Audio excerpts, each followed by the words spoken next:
1:08. Buenas noches, amigos. ¿Estáis dispuestos a pasar un poco de miedo?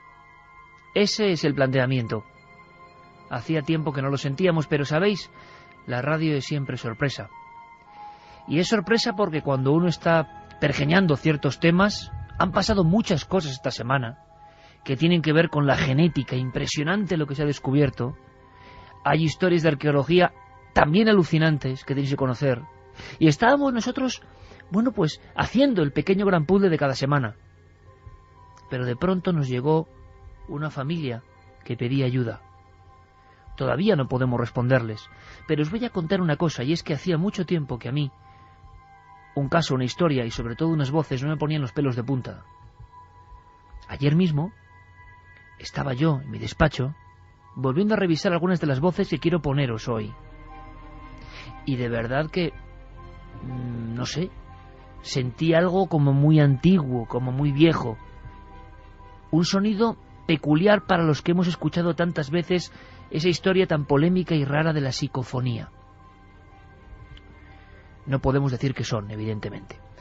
Pero nada más comenzar este programa de Milenio 3, este nuevo viaje en la nave del misterio, quiero poneros una de esas grabaciones que nos ha llegado. La familia lo está pasando mal, investigaremos.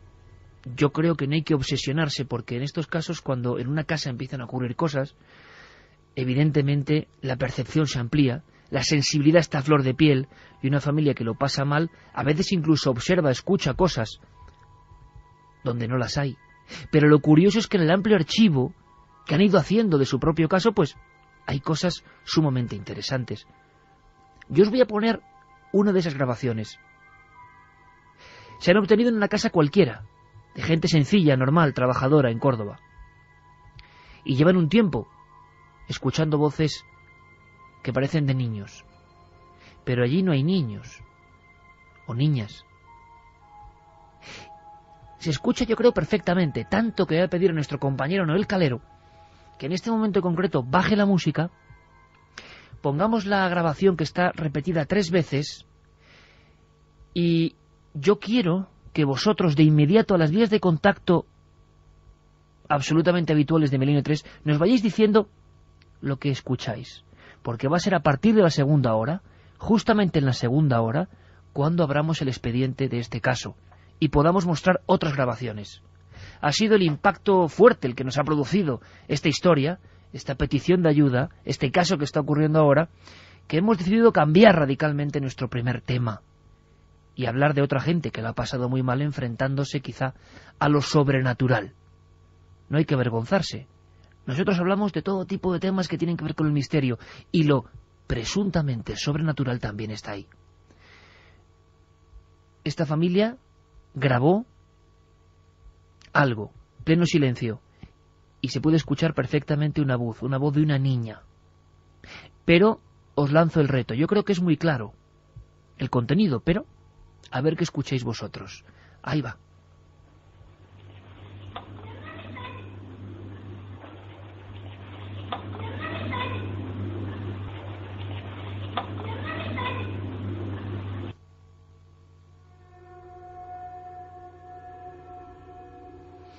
¿Tú has escuchado algo, Carmen? Buenas madrugadas, Iker. Pues sí, se escucha la voz de una niña que parece de corta edad, muy a lo lejos, una típica voz psicofónica.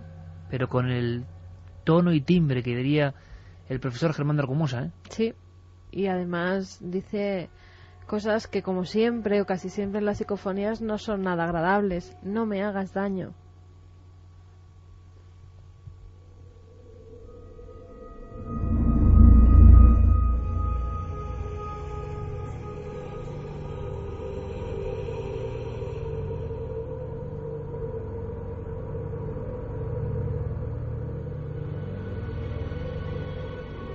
Pues ahí está el documento.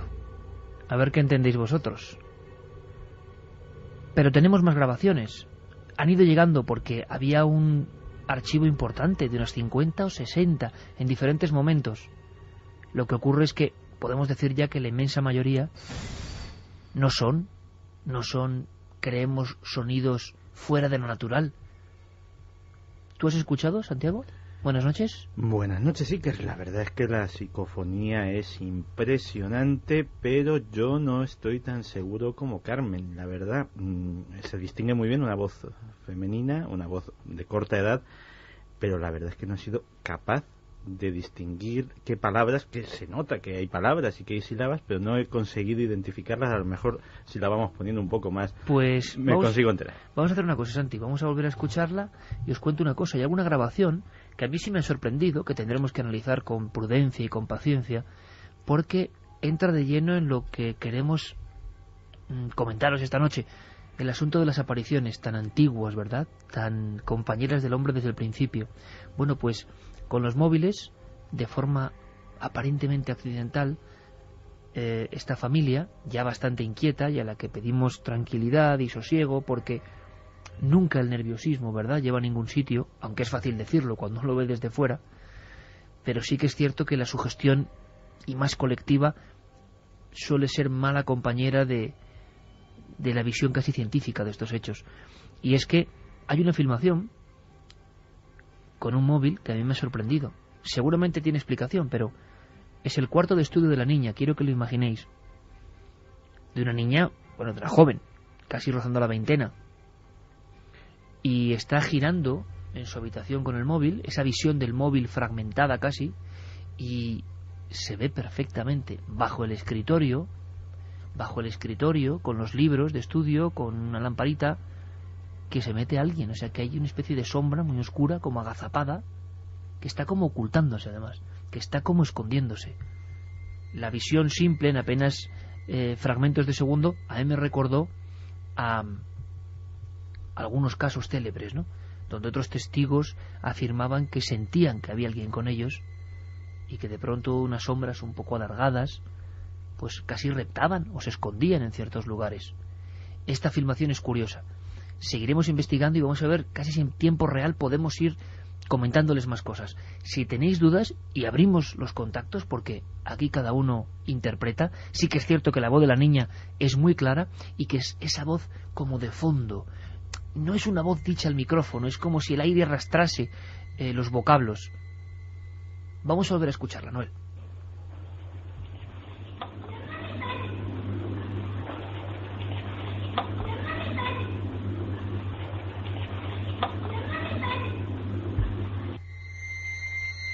Bueno, que la gente opine, tiene unas vías de contacto y luego lo importante, Carmen, que hay más grabaciones. Ya hay un montón de opiniones y muy diversas, sí que hay gente que entiende algo relacionado con la palabra mamá. Bueno, hay muy diversas teorías, pero vamos a ir recogiendo en las vías de contacto lo que escucha cada uno de nuestros oyentes. Milenio3 con número @cadenaser.com si nos escriben a través del correo electrónico 27640, palabra clave Milenio, espacio vuestros mensajes, y también la página web Milenio3, vamos, en el foro de Milenio3, la página web de la cadena SER, www.cadenaser.com, y también está la encuesta que está ya en ikerjimenez.com, y que tiene un sentido tanto como unas películas que tienes aquí, porque el cine va a ser también protagonista en algún aspecto. Bueno, no el cine, personas de cine. Sí, personas relacionadas con el cine, actores, directores, escritores. El debate de la semana en Milenio 3. ¿Crees que los fantasmas son malignos? Ya ha votado la gente y por el momento un 84,2 piensa que no. Y la pregunta que yo lanzo al espacio sonoro es: ¿por qué ahora la gente de Milenio lanza una pregunta como tan de ultratumba, no? Bueno, porque vamos a hablar de ese concepto y vamos a hablar de personas de primer nivel, sobre todo artístico, creativo. Quizá hay una relación entre la creatividad, la sensibilidad, las artes, sean musicales, sean interpretativas, sean pictóricas, y la visión de algo que no es ordinario. Vamos a hablar, por eso tenemos aquí un pack de películas para sortear. Vamos a hablar de gente de cine. Y en la segunda hora vamos a analizar este caso, donde hay apariciones. Podemos, casi con el tiempo, antes de enlazar con el primer tema, ir a un tiempo antiguo, muy antiguo.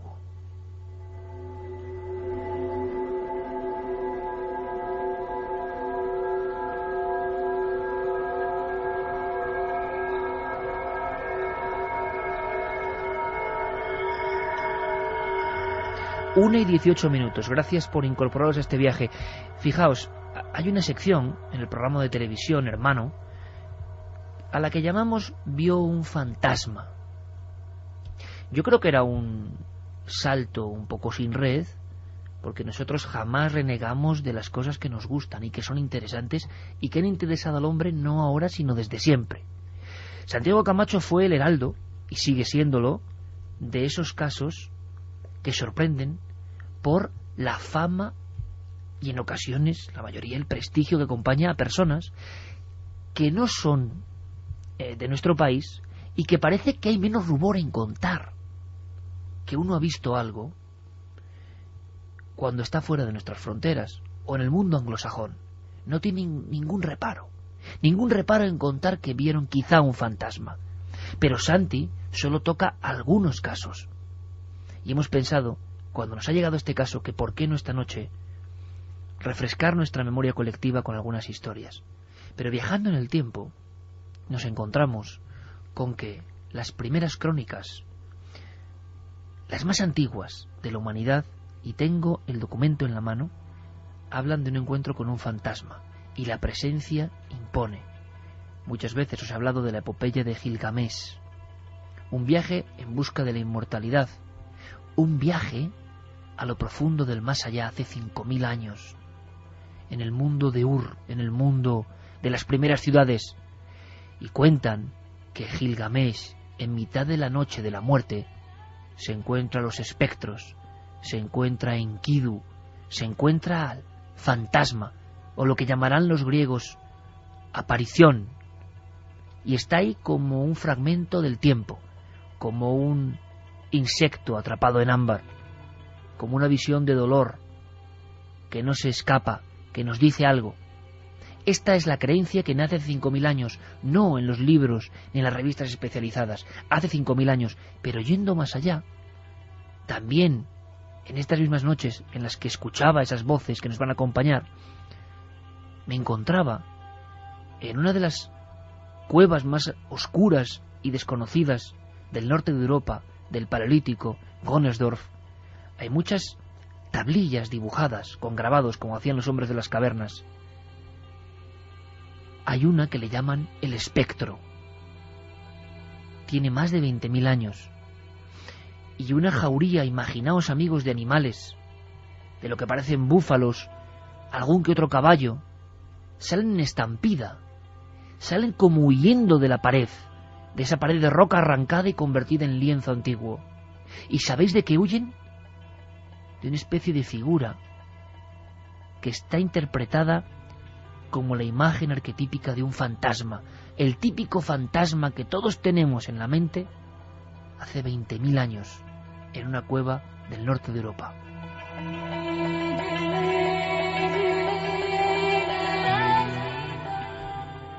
Incluso más allá en el tiempo, hace unos 24.000 años, antiguos hombres grabaron las piedras de lo más profundo de una gruta en Les Combarels, una de las primeras cuevas que salieron a la luz mostrando los secretos del hombre antiguo. Pues bien, hay una de ellas a la que nada más verla, los especialistas con sus candiles no dudaron en llamar directamente el fantasma.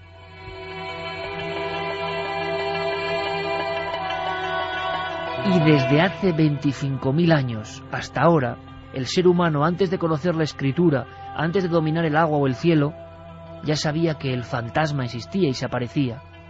Quizá no sepamos lo que es, pero mucha gente lo ve.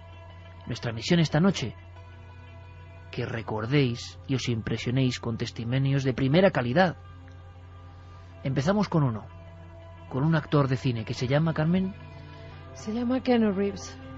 Conocido de todo el mundo. Su historia oculta quizá no sea tan conocida. Veo que sigue bien la terapia. Así callan las voces y puedo dormir. Necesito dormir, John. Necesito que me ayude, padre. ¿Tú? ¿Me ayuda? ¿Qué clase de...? No, oye, escucha... Esa manifestación no era la habitual. Use su don. Escuche el éter. Si oye algo inusual, hágamelo saber. Vamos, usted no necesita este amuleto. Será como volver a los viejos tiempos.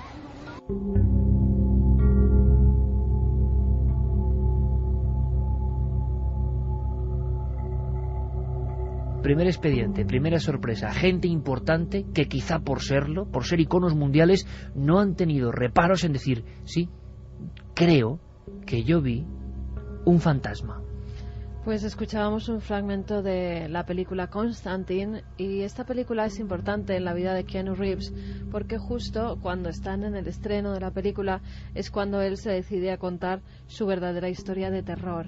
Historias con fantasmas, historia en la que él asegura en una entrevista que ve muertos.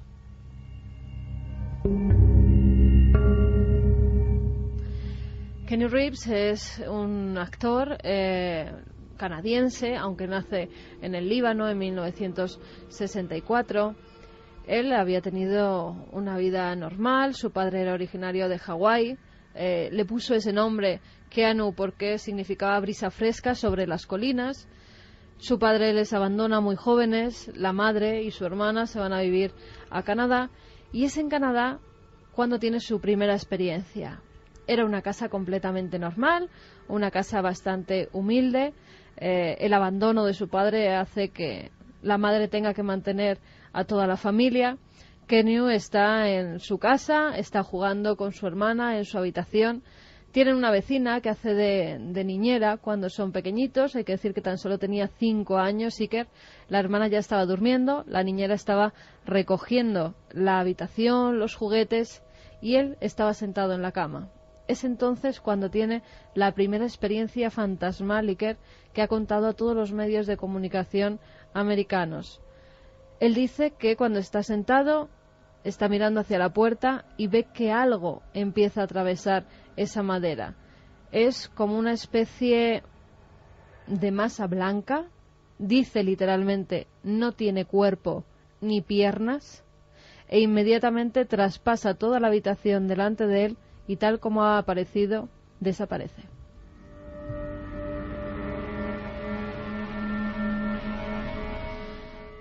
La verdad es que ha tenido, después, ya siendo mayor, una vida de éxitos, pero también muy difícil. Sus películas le han dado fama, le han dado dinero, pero su vida personal no ha sido tan fantástica como ha sido su vida profesional. En su vida personal, él conoce a una actriz, a Jennifer Sim, vive varios años con ella, se queda embarazada, esperan con gran ilusión ese niño. Cuando va a dar a luz, ya a los 9 meses, están completamente emocionados con el nacimiento de esa niña, pero en el parto los médicos les dan una mala noticia: la niña ha nacido muerta.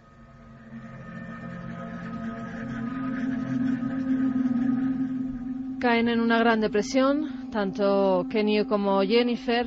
Empiezan los problemas de pareja, empiezan a no entenderse hasta que deciden separarse. Ambos llevan una vida pues muy triste porque tienen que tomar medicamentos para dormir, no consiguen superar ese trauma.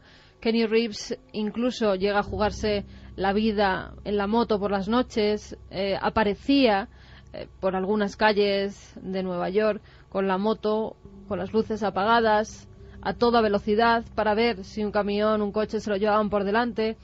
Ya no significaba para él nada su vida. Pero fíjate, el accidente no lo tuvo él.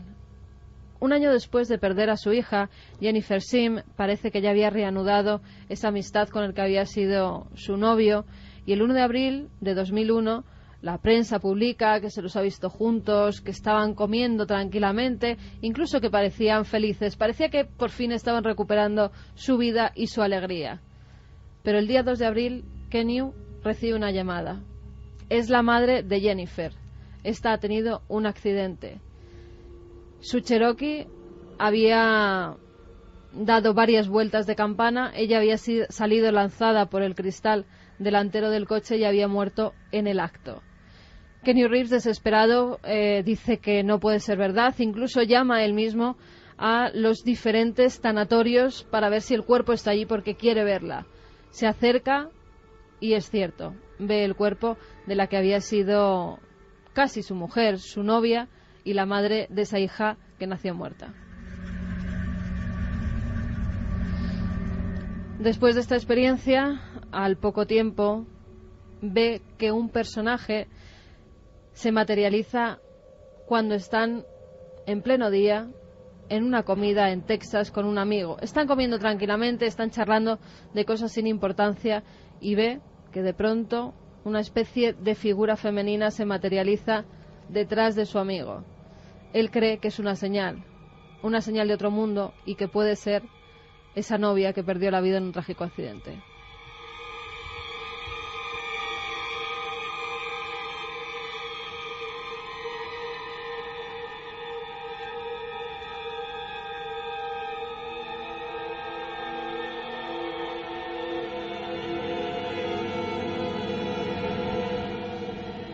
Dos apariciones, que se sepa, y lo importante es que lo contó, sin ningún tipo de vergüenza, traumatizado, y hay muchas preguntas que surgen aquí.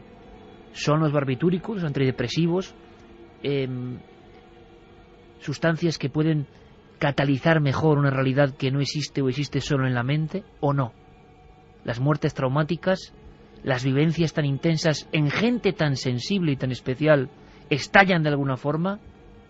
¿Por qué las visiones de fantasmas se parecen tanto a lo dibujado en las cavernas hace 25.000 años, o a lo contado en las tablillas cuneiformes del viaje al más allá de Gilgamesh? Estamos un poco turbios, porque estos casos son fuertes.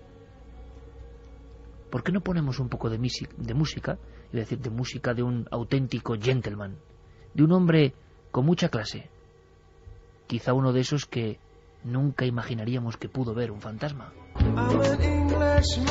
Una canción preciosa, melancólica, muestra de quizá la psique de un hombre que hace unas declaraciones que dan la vuelta al mundo hace unos meses, Santiago.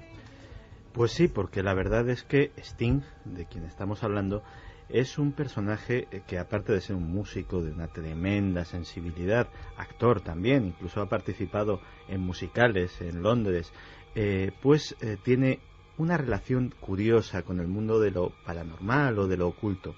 Una relación que se remonta desde hace mucho tiempo, porque mucho antes de que Sting, el personaje, naciera a la opinión pública, había un niño que se llamaba Gordon Sumner, que luego sería Sting, que vivía en una pequeña casita en Newcastle, donde con muy corta edad, como le sucede a muchos británicos, de hecho incluso tuvimos un SMS en su momento declarándolo aquí en directo en nuestro programa, pues a veces en el jardín de su casa veía extraños hombres que él no sabía de qué época eran, ataviados con cascos, con escudos, con lanzas.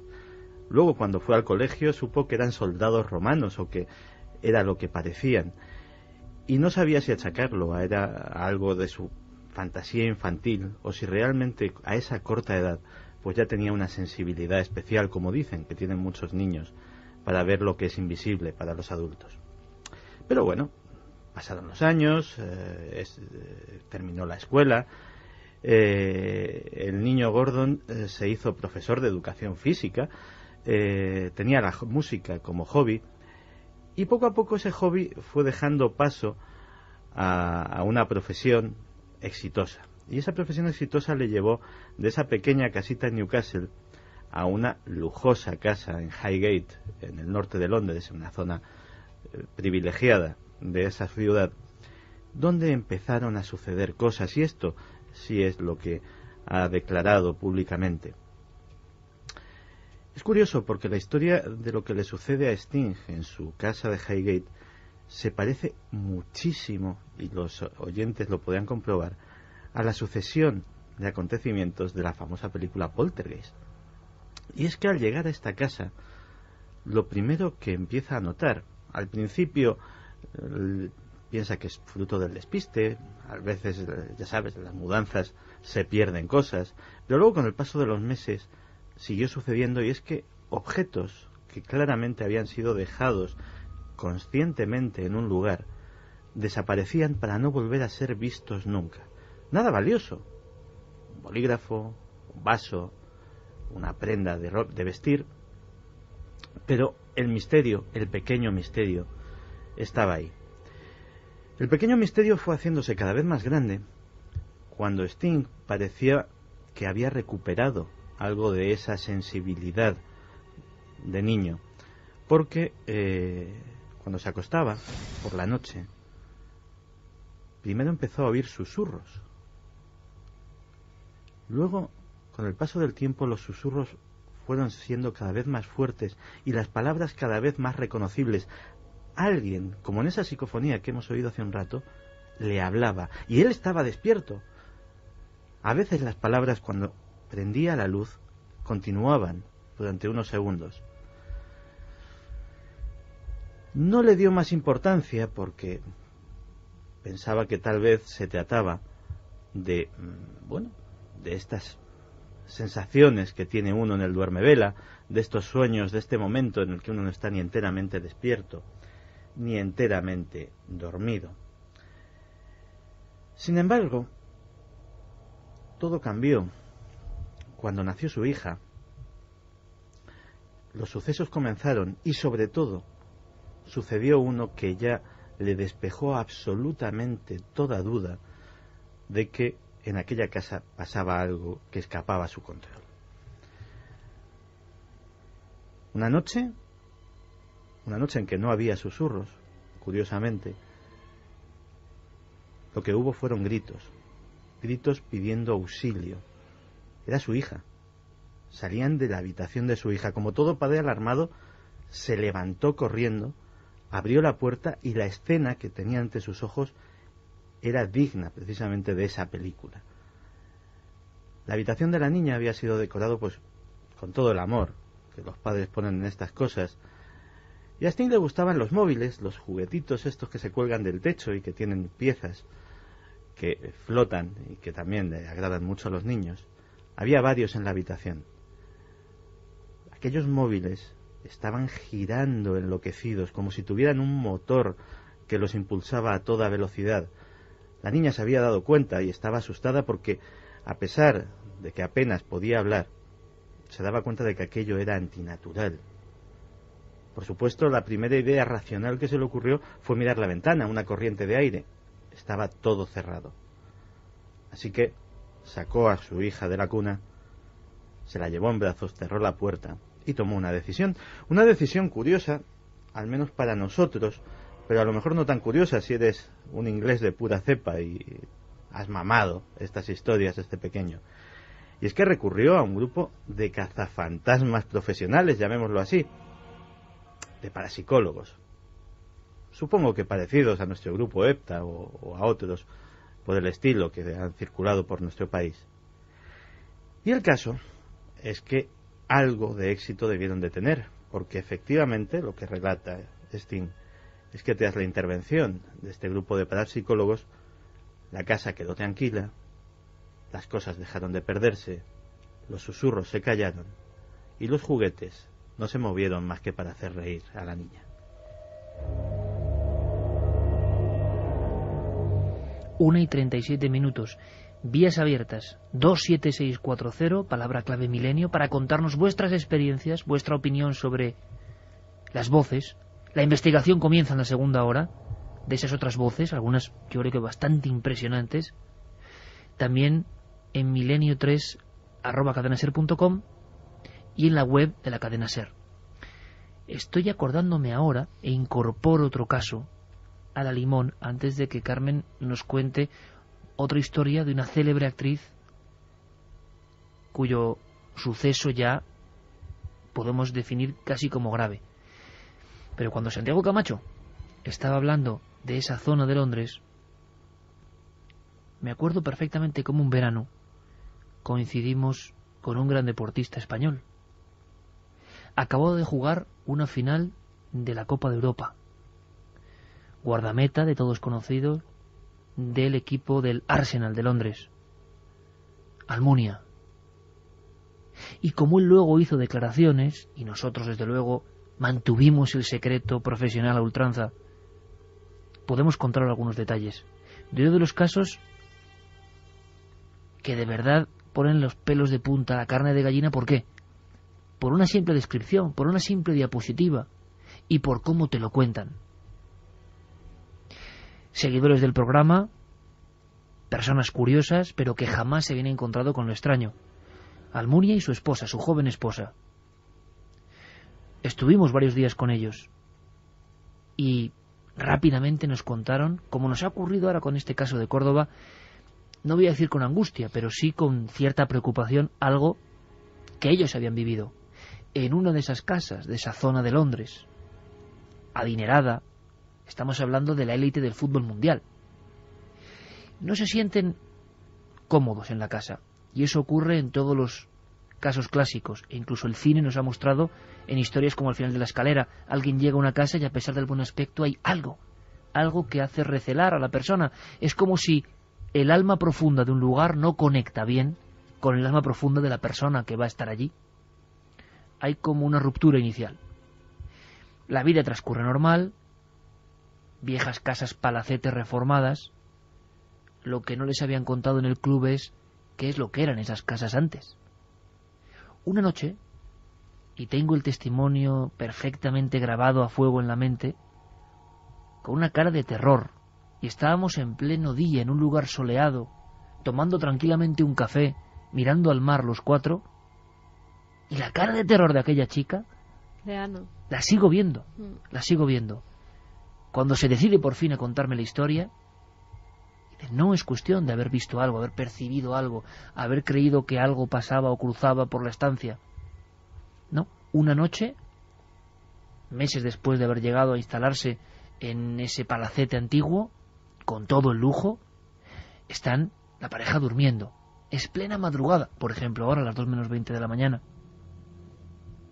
Y entonces es Ana la que tiene ganas de ir al aseo.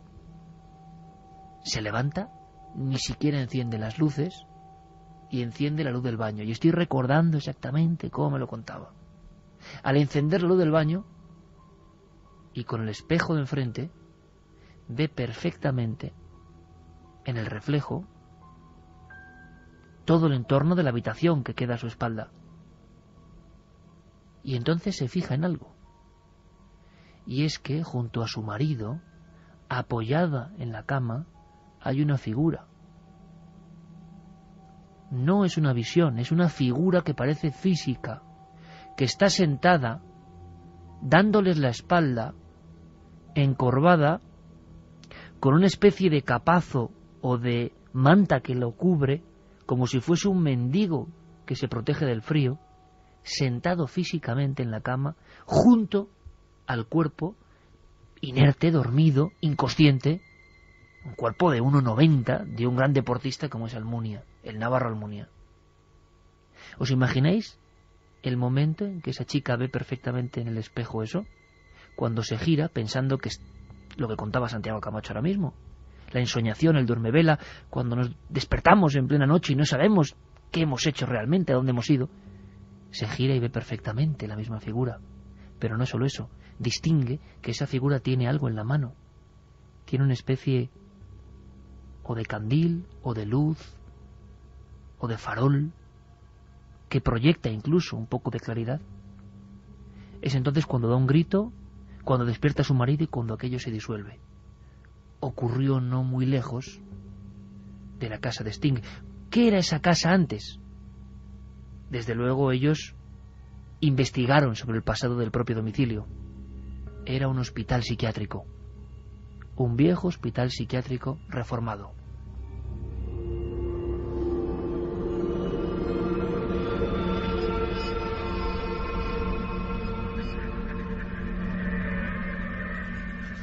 Historia que nos contaron, historia que vivimos, historia en este clima un poco especial. Vamos con cine. Vamos con una actriz, se llama Gina Gerson. Todo el mundo la conocerá por los papeles que hizo, por ejemplo, en Melrose Place y también en Showgirls. Una actriz morena, de labios carnosos, muy guapa. La comparaban en ocasiones con actrices antiguas de gran físico. Pero fíjate, ella tiene una historia especial. Esta actriz estadounidense nace un 10 de junio de 1962 en Los Ángeles, en California. Ella está estudiando en Nueva York, en el Emerson College, y dice que tiene allí una experiencia que la marcaría de por vida, y que era hasta tal punto que ha tenido insomnio durante toda su vida. ¿Y por qué? Porque a veces se producen unos shocks tan fuertes que esto hace que el cuerpo reaccione y tenga miedo a vivir una experiencia igual. Y en este caso viene muy a colación la encuesta de ¿crees que los fantasmas son malignos? Porque en la mayoría de las ocasiones no pasa nada, son apariciones como la de Ana y Almunia que se ven en un momento determinado, en una fracción de segundo, y de repente desaparecen. Pero ¿y cuando dejan secuelas físicas? Es el caso de Gina, que por las noches, siendo estudiante universitaria, estando en la habitación de esa residencia de estudiantes, empieza a vivir una serie de fenómenos. Por las noches, cuando se iba a dormir, creía que en sueños era atacada por alguien. Pero cuando se levantaba por la mañana, tenía moratones, tenía arañazos. Su compañera de habitación decía que estaba dormida, pero que parecía tener unas extrañas pesadillas. Incluso Iker llegaron a sujetarla a la cama para ver si era ella misma la que se hacía esos rasguños, esos arañazos, y no era así. Ella soñaba con un personaje grande, un hombre calvo, muy fuerte, con una expresión muy agresiva, que siempre la cogía del cuello. Por la mañana se levantaba con marcas en el cuello. Pero fíjate, en esta ocasión, ella sí lo ha contado a la televisión. Esto era lo que decía.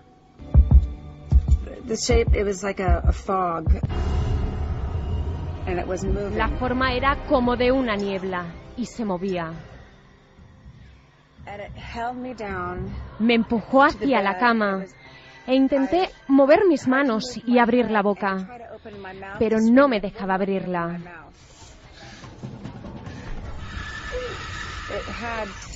Tenía como la forma de una cara y con hombros, y no me dejaba moverme. De cualquier forma, no era una buena energía. Físicamente sentía como si no me dejara respirar. Pensaba que me iba a morir.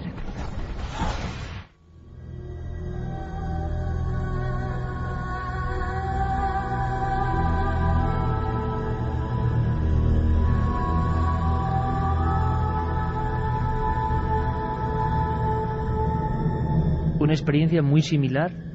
Realmente lo que hemos escuchado es el testimonio de Belinda Carlisle, otra célebre cantante en este caso, sí, que contaba algo prácticamente idéntico. La expresión de alguien y casi la asfixia o el sueño paralizante. Sí, eran los dos casos, Iker, de mujeres que han sido atacadas, digámoslo así, por seres fantasmales. En el caso que hemos escuchado de Belinda, ella sí que veía una especie de neblina, tal y como decía, azulada, que la impedía moverse de la cama, que incluso la impedía gritar por esas manos que se aferraban a su cuello. Belinda, además, decía que desde siempre había sido una niña bastante interesada por todo lo paranormal, que incluso de jovencita, como suele ocurrir muy a menudo, pues había realizado alguna ouija con sus amigos, y que tal vez eso había dejado algún residuo paranormal en alguna de sus viviendas, o que incluso viajaba con ella, porque decía Iker que fuera donde fuera, las casas que visitara, ella seguía teniendo esa serie de fenómenos, seguía presenciando apariciones fantasmales. Ella tiene casas en Londres, en Francia, en Estados Unidos, y en todos los lugares ha vivido esas experiencias traumáticas. Además, fíjate, dice que su padre era indio, que además era una persona muy creyente en las vidas anteriores, creía que sus antepasados indios se podían aparecer, incluso relataba de otros antepasados que habían tenido esas experiencias fantasmales, y ella cree que es por ese pasado que también le persiguen los fantasmas. Ya lo tiene como una cosa normal, pero fíjate, Iker, tuvo que estar en tratamiento durante varios años e incluso llegó a estar ingresada tras vivir una experiencia que hoy por hoy no han podido explicar. Ella, con 17 años, está en casa de sus padres en California, está sentada en una silla, había estado leyendo, en un momento dado empieza a tener mucho sueño, se duerme y se despierta con el roce de alguien que la toca el brazo. Enseguida da un respingo en la silla y se da cuenta de que no está sentada, que está elevada unos centímetros encima de la silla. Su madre es testigo de esos hechos. Eso le causa un trauma a Iker, que durante días no la deja dormir, que durante días además está como en estado de shock, hasta que sus padres deciden ingresarla en un centro para que intenten explicarla por qué ha vivido esa serie de fenómenos. Pero la otra persona de la que hablábamos, son Gina, dos casos muy parecidos, tanto en la actriz como en la cantante. Son muy parecidos porque además tienen en común que ha sido en la cama, que ellas, en el caso de Belinda, estaba despierta y consciente. En el caso de Gina no, era siempre como un sueño, una pesadilla en la que se aparecía un hombre grande, un hombre calvo. Parecía además que iba vestido de otra época y era muy agresivo. Y además quedémonos con esos datos porque luego tendrán un significado para explicar su historia. Cosa importante, actriz importante dentro del mundo de Hollywood, y Belinda Carlisle contándolo con esta absoluta frialdad, esas agresiones, esa expresión, una de las cantantes que más discos vendió en los años 80 y parte de los 90. ¿Escuchamos ahora a Gina Gerson? Escuchamos a Gina cómo tiene esas apariciones y lo que significan para ella. Y podía sentir aquellas presencias allí. Fui literalmente levantada y tenía rasguños y rozaduras en mi cuerpo. Había definitivamente una energía muy violenta en mi habitación.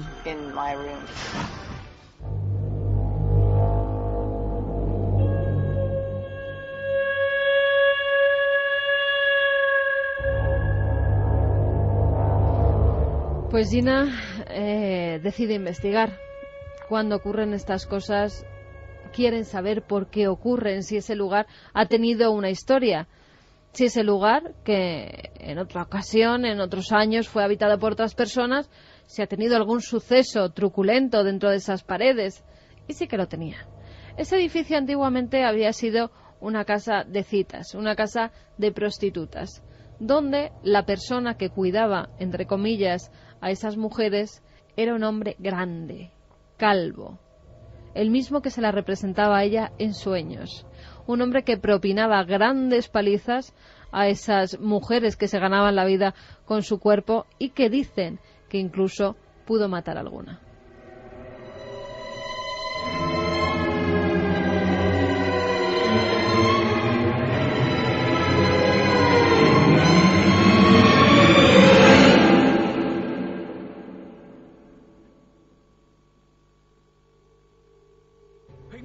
Los números corresponden a la casa prefabricada de tu madre. Es ahí a donde debemos ir.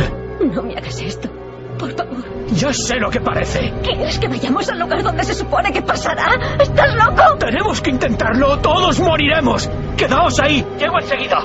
No, si vamos a las cuevas seguro que nos salvaremos. Dijiste que ahí estaríamos a salvo. No nos salvaremos en las cuevas, ni en ningún lado. La radiación penetrará 1 kilómetro en la corteza terrestre, ¿entiendes?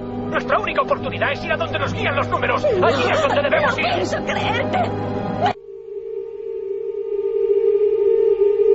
Voces muy altas, discusiones, escena de cine, señales del futuro, Next, tantas películas que tienen que ver con lo paranormal.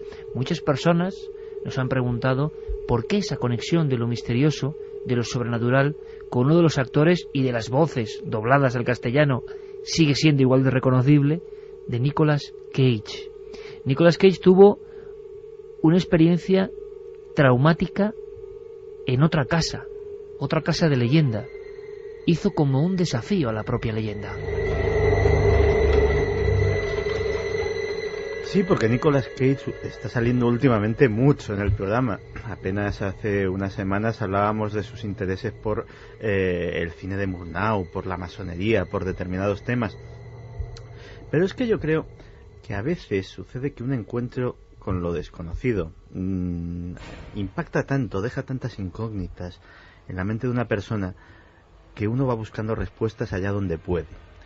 Es que efectivamente Nicolas Cage ha hecho una apuesta extraña al destino o a lo extraño, pero esa apuesta tiene un origen. A principios de la década de los 80, un muy joven Nicolas Cage se encontraba acogido, viviendo en casa de su tío, el director Francis Ford Coppola. Él quería ser actor, su tío se había ofrecido a ayudarle y pues en el ático, en la buhardilla, le habían habilitado una pequeña habitación. La casa era antigua, aquel ático estaba lleno de ruidos extraños, en parte debido a que los muros de madera tenían una cámara de aire en la que anidaban los murciélagos y los rasguñeos, los chillidos de los animales, pues le hacían difícil conciliar el sueño. Una de aquellas noches, nada más apagar la luz, escuchó un ruido que, a pesar de esa extraña sinfonía que le acompañaba a diario, nunca había escuchado. Parecía como si unos dedos cautelosos tanteasen el pomo de la puerta y lo hicieran girar lentamente. Encendió la luz de la habitación y efectivamente pudo comprobar que esto estaba sucediendo. Finalmente, la puerta se abrió y en el dintel apareció una silueta femenina. Nicolas Cage no sintió absolutamente ningún miedo, porque lo primero que pensó era que su tía había subido a darle las buenas noches. De hecho lo dicho, buenas noches, pero la figura se quedó silenciosa, no respondió, y Nicolas sintió un escalofrío cuando aquella silueta extendió uno de sus brazos hacia él y comenzó a avanzar, no tanto porque avanzase, sino porque comprobó que se deslizaba, que no había pies ni piernas que se moviesen debajo de aquella silueta. Y a medida que se fue acercando, él fue distinguiendo más detalles de la figura, en especial una larga cabellera negra que le cubría el rostro, como en estas películas japonesas de fantasmas. Nicolas estaba paralizado, pero en un momento dado consiguió gritar, y a falta de un arma mejor, arrojó la almohada que tenía a mano, se la arrojó a la silueta.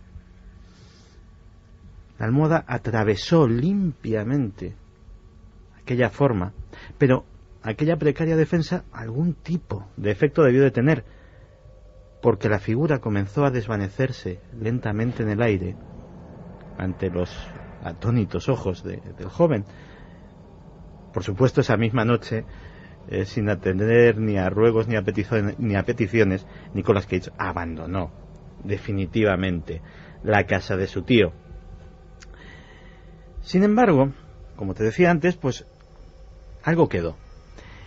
Y ese reto lo hizo hace muy pocos años al comprar posiblemente la que es la casa encantada más célebre y más reconocida de los Estados Unidos, la mansión Lalaurie en Nueva Orleans.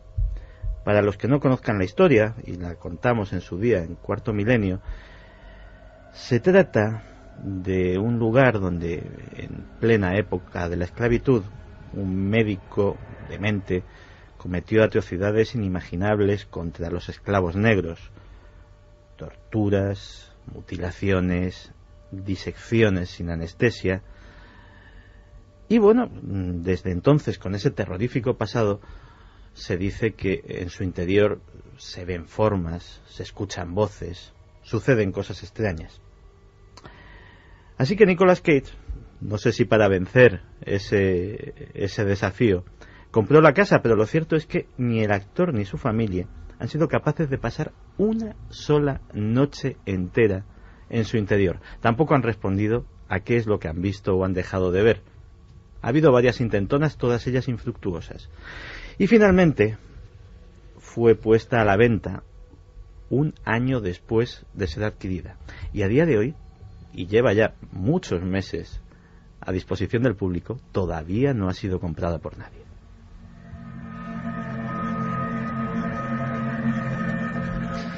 Nicolas Cage, Keanu Reeves, Belinda Carlisle, protagonistas que lo hicieron público. No estamos hablando solo de gente célebre e importante, reconocida a nivel mundial, sino que además fueron lo suficientemente valientes para decir sí, creo que yo he visto un fantasma. Y hacerlo con todos los detalles, cosa que yo creo que, por ejemplo, en España, con esa vergüenza o ese rubor que tenemos, o quizá porque la gente no ha visto estas cosas, aunque no lo creo, pues no podemos ni imaginarlo. Personajes que, y estáis escuchando las declaraciones, lo dijeron como para hacer un autoexorcismo, para quitarse ese peso, esa angustia. En la segunda hora continuamos con casos de personas célebres que seguro que ya no vais a poder olvidar.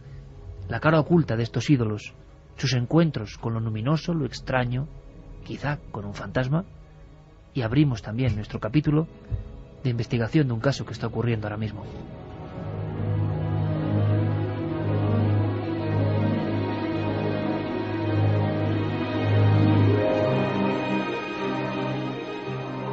Milenio 3, Cadena SER.